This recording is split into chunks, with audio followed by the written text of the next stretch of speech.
us. I spoke in a roundabout way about this.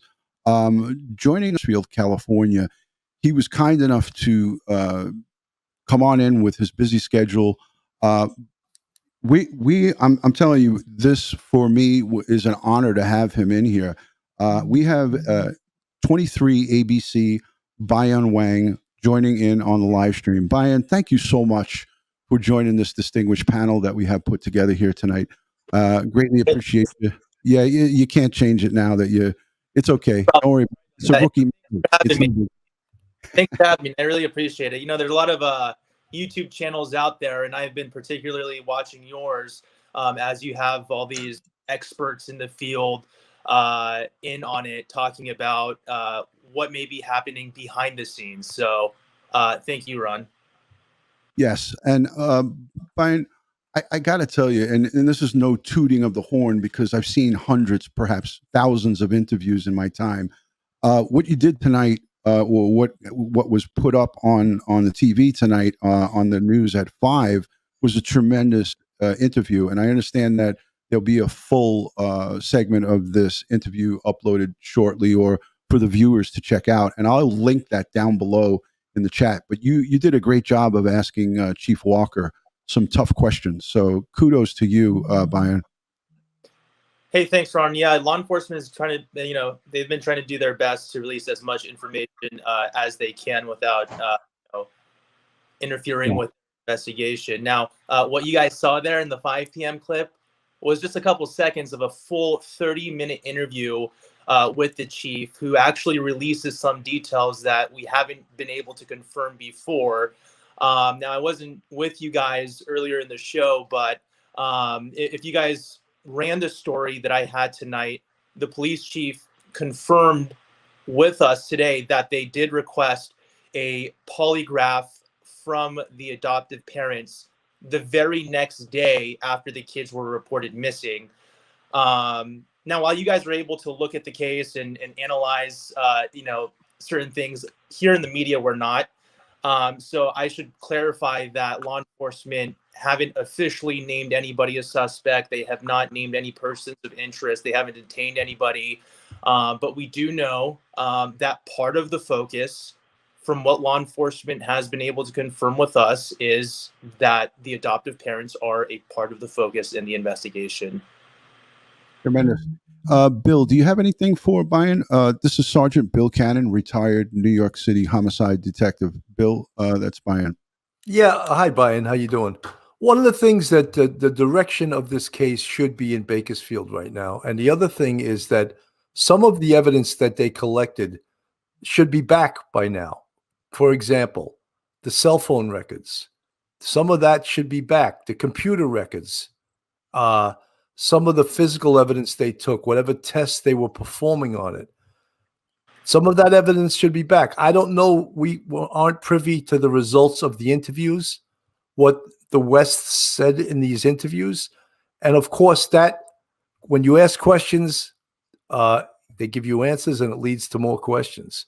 So not being part of the interviews, I don't know what occurred, but asking them to take a polygraph and them refusing or well, actually, we don't even know if they refused. We don't know if they refused, and we don't know if they did take it, if they failed or passed it. Yeah, Bill, we weren't able to confirm whether they actually took the polygraph. The police chief wasn't really able to confirm anything after that question. But one point you mentioned was you think that part of the investigation, I could tell you that the police chief has confirmed that part of their investigation is in Bakersfield. There are 3 police officers working the case in California City, but the Bakersfield Police Department, as you know, Bill, is a much bigger police department, and they are also allocating their resources to investigating whatever aspect of the investigation may be in Bakersfield. Now, one question I heard on this true crime YouTube podcast in recent days is whether authorities have searched the previous addresses of the Wests. And it's been confirmed that they have searched those places. Right. So it's important for everybody to understand is that no stone is going to be left unturned here. It's just that there's not transparency for reasons of the integrity of this investigation, Bill. And I know you spoke on this many times. Now, Bayan, he's in a position where he's reporting. He can't go and he can ask the tough questions, but it doesn't mean he's going to get the answers. Right. Like I said to myself, the questions I want to ask Bayan is like, did you ask the police chief about this private investigator, Bill Garcia? It seemed like he was gung ho and inviting, and was also in this last interview, he was welcoming other people to help. But this guy like hightailed it out of there, and it could have just been something as maybe his words that were exchanged that he didn't like the investigator. But Jon Walker seems like a real gentleman. I mean, I know that he's giving free updates probably on a regular basis to the media because he's making himself available. A lot of these police chiefs and the bigger departments, you got to speak to their information officer, and you get like a prepared statement. It's frustrating for the media. I know that. But the community there's so much community unrest on this because women want to know, men want to know, do we have murderers? Do we have a network of murderers? Do we have child sex ring going on here? Or were these kids sold on the black market? Well, DutyRon, that's another big question are the financials. And that can be done. They probably have a district attorney that's on board via subpoena and subpoenaing their bank records and all of that stuff. Because if all of a sudden they see a $50,000 deposit in their bank account, how can they explain that? And I'm just throwing that out there. I have no. This is something, this is something that us law enforcement guys will bounce around with each other. I know Mr. Wang here can't really get into even commenting on that, and I know it. I get it, but I'm really thrilled and honored that you entrusted, myself. I mean, we've had the email conversations back and forth. So, Bayan, it's really an honor to have you here, and I think it does a lot of good for the YouTube viewing audience, which is not just nationwide, it's worldwide. I mean, we have people from Africa here. I have Osaka, Japan. I have people chiming in from the France and all over the place. So, it's a worldwide audience. And one other question I wanted to ask you is, did you ever get confirmation from Chief Walker, Bayan, on the amount of children that they, in fact, actually had at the time that this was reported? I know there was 4 removed and put in protective custody, which he confirmed with you tonight. With the segment that aired tonight. But did he ever say to you that there were 6 kids there, including these 2 that were missing?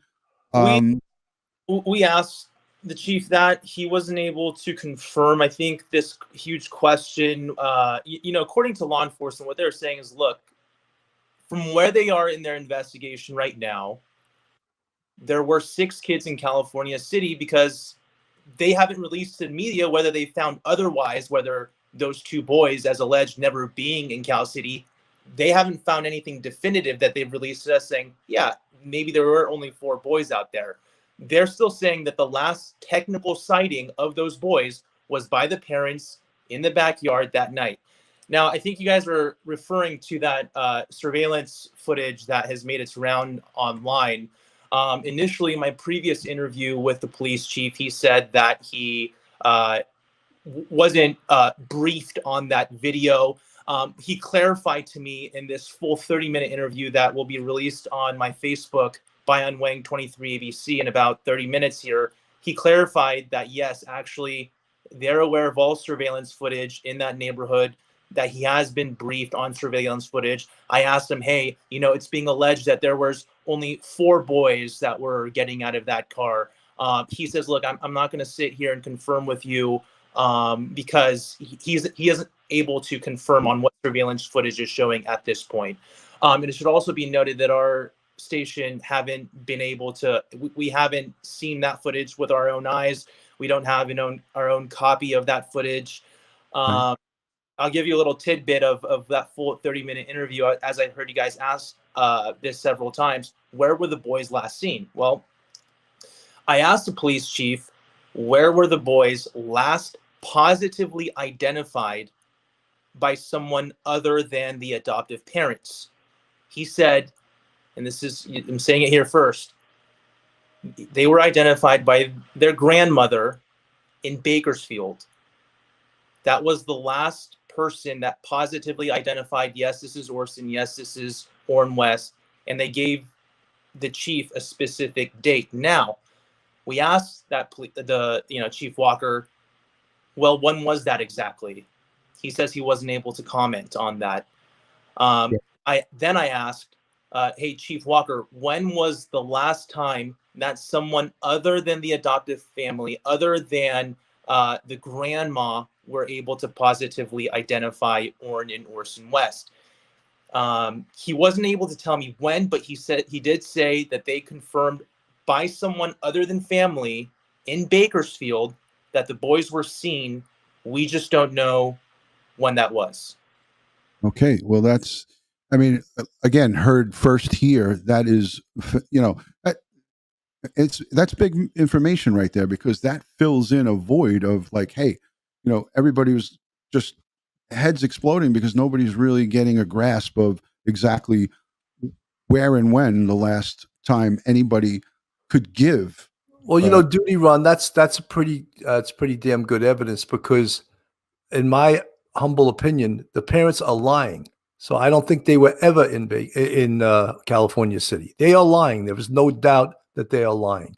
Right. So you got to look at it that they were seen in Bakersfield. That's got to be the truth. And Yeah. everything else, they just made this up, whatever their reason is. And something I got to preface that confirmation by the police chief is, he said, look, also keep in mind that this family moved to Cal City in September. He said, keep in mind that none of the neighbors were familiar with any of the boys.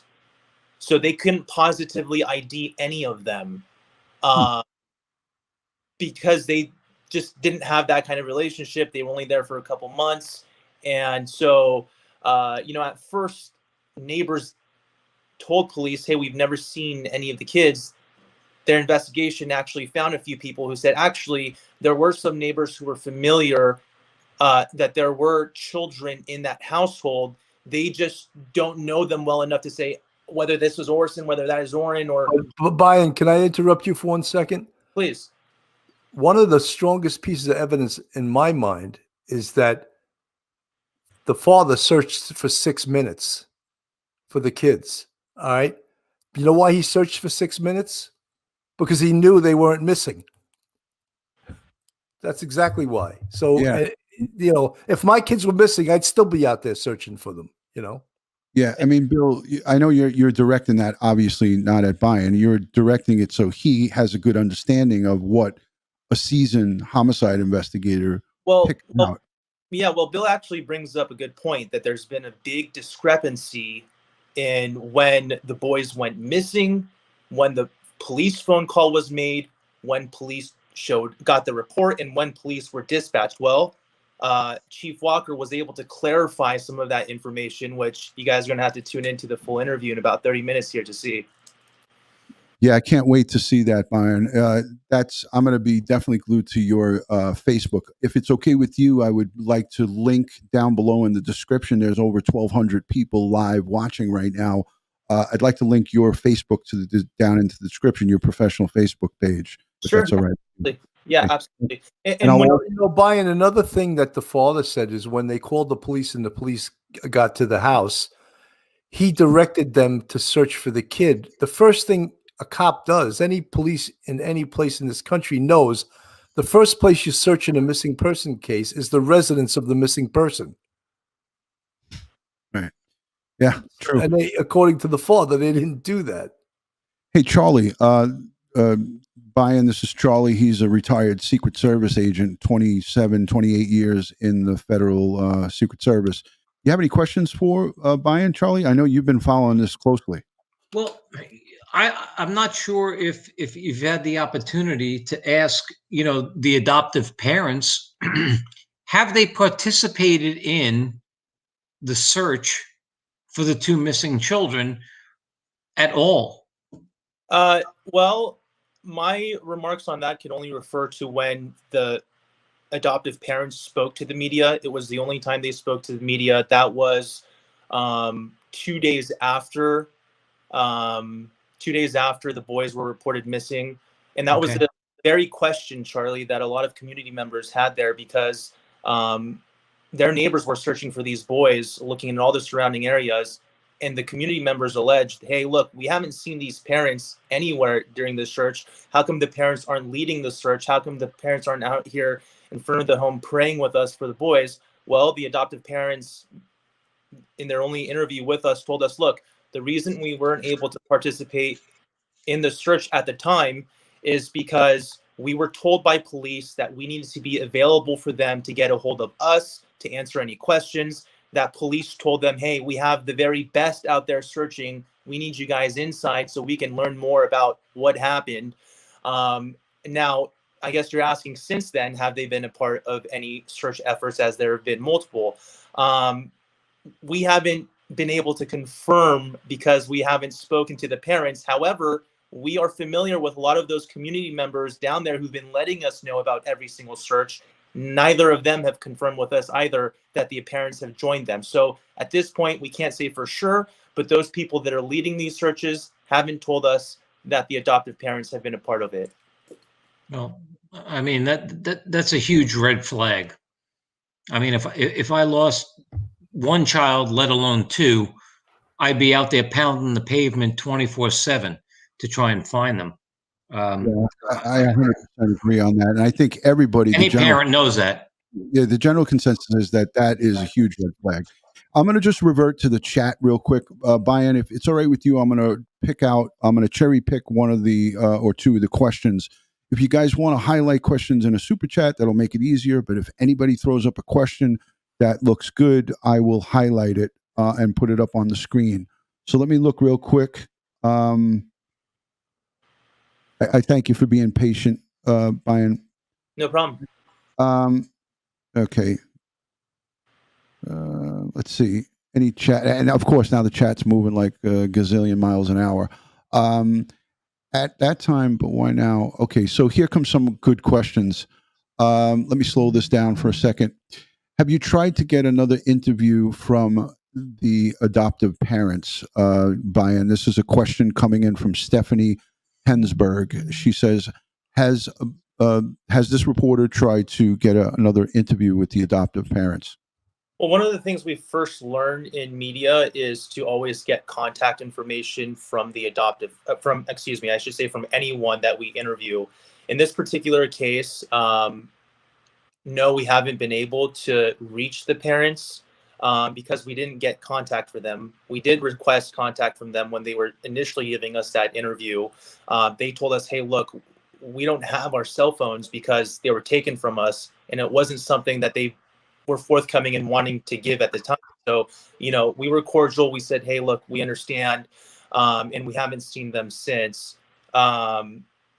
Showing up to extended family homes, we've seen some of the stringers in the community do that.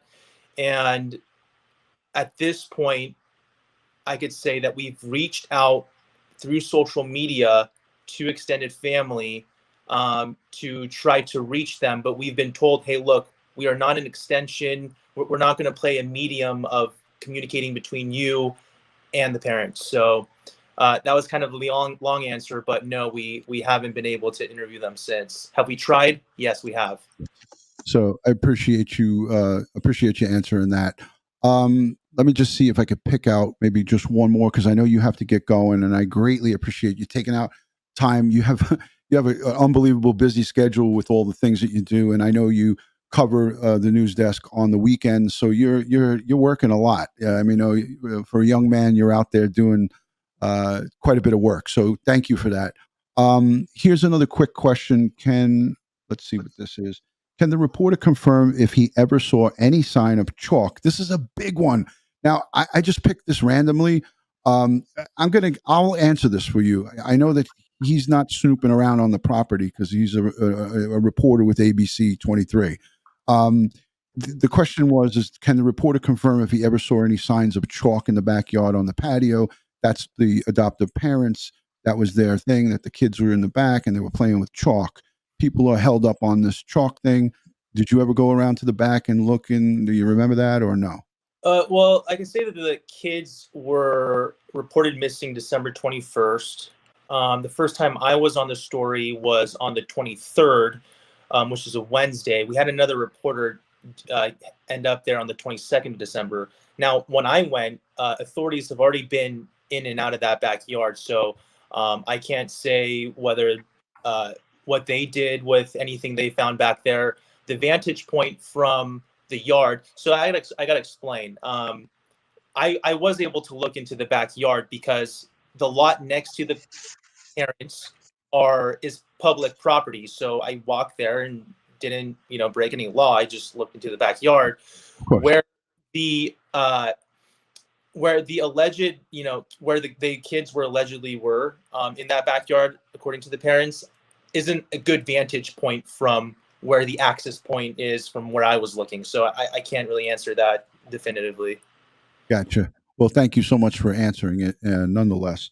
But yeah, so my biggest thing is, my sticking points are, listen, everybody in this day and age of social media and transparency with the police, everybody wants answers. The thing that we have to understand, and I think, Ben, you have a good understanding of this because of your official business. The business you're in is reporting the news, so you do have contact with the police, and the police do tell you stuff. Every once in a while, you may get somebody to tell you something on the side. It's important for the integrity of this case not to get out everything and anything, but because of the way we are, we're humans and we want to know. There's two little boys, 3 and 4 years old, that have vanished, and everybody wants answers, and it's understandable. And I want to just plead to everybody: if you have information, call the tip line. I link the tip line in every single video that I have. There's two numbers, and then there's an anonymous number to call, and I've specified the anonymous number to call. But I implore people to call in with good information. Don't call in information. I think someone told me this. Put out anything, give out any information that you can, but the more concrete tips that we get, the better chance that we have in coming just across that one little piece that we need, the piece of the puzzle that needs to get solved to have this case resolve itself. Bill, anything you want to expand on that, Sergeant Cannon? I mean, I think they're ready to move on in the correct direction because, you can chase your tail. And if you don't make a decision, yes, we're going to put all our efforts towards this. It's sort of, and I hate to say it because I could be proved wrong, but just my instincts tell me that California City, they were never there. And I think they got to focus on Bakersfield, where it appears that's probably where the place they were last seen, if that in fact is true. And that should be where the missing person case is investigated from. Yes. Bayan, you want to let anybody know where they can see you on social media? I know you got a Facebook, you have Twitter. He's got the blue tick on Twitter. He's got his Facebook, the Twitter, and I think you have an Instagram too, or no? But no Instagram, right? Yeah, no, I have an Instagram. Yeah, anybody is more than welcome to follow me on either of those platforms. On Instagram, it's just my first name, Bayan Wang. That's BAYANWANG. It's the same tag for Twitter. Most of my updates for this case have been coming from my professional Facebook page, where you guys will see the full interview with the police chief tonight. You could find me on Facebook at Bayan Wang 23ABC. Hit a like, follow me. You'll see all the updates coming in first on that page. Now, when you guys do tune in to see the full interview, you'll notice that a lot of the questions I ask are ones that you've heard in previous interviews with me and the police chief. And the reason for that is because we don't always get a lengthy interview. We call them and ask, hey, look, is there any updates? He says, no, we might ask a couple questions. But a lot of the questions that I've asked twice or 3 times now, I'm noticing because this investigation is moving forward, his answers, the police chief's answers change a little bit because they learn a little bit more. And you'll definitely see that with the full interview tonight. I'm showing your Facebook page here for the listening audience. This is his official Facebook page right there. And if you go over to his videos, it'll just list all of his most popular and all of the videos that he's uploaded. Here's the piece from tonight's news, uploaded 2 hours ago. We showed that here. Thank you for letting me show that. I appreciate that, Bayan. Sure. Yeah, so this is a social. I'll link it all down below in the description. Again, I want to just say a special thank you to, Bayan for taking out his time. Mr. Wang, it is an honor to know you and have this professional,